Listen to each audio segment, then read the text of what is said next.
Paano palitan ang thumbnail ng video sa Facebook? Halimbawa meron kang na-upload na video at gusto mo palitan ang thumbnail katulad ng mga ganito. Well, kung di mo alam kung paano gawin, panuurin mo tong video. For example, papalitan ko ang thumbnail nito. So, una po sa browser natin ay open si Facebook. Katulad ng Chrome. At e-enter ang web.facebook.com. Make sure din na naka-desktop site ang inyong Chrome or any browser na meron kayo. Next is, hanapin nyo ang video na gusto nyo palitan ang thumbnail.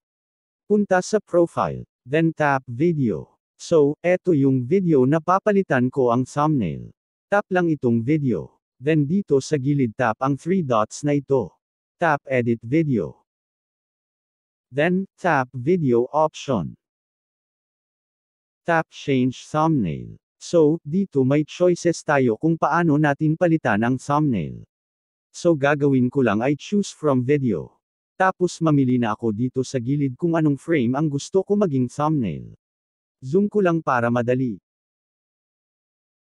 So halimbawa eto pwede na to. Tapos click lang ang save. Save again. So check natin kung gumana ba. Balik sa aking profile. Click video. So ayan na napalitan na. Hanggang dito na lang, follow for more tips. See you next time.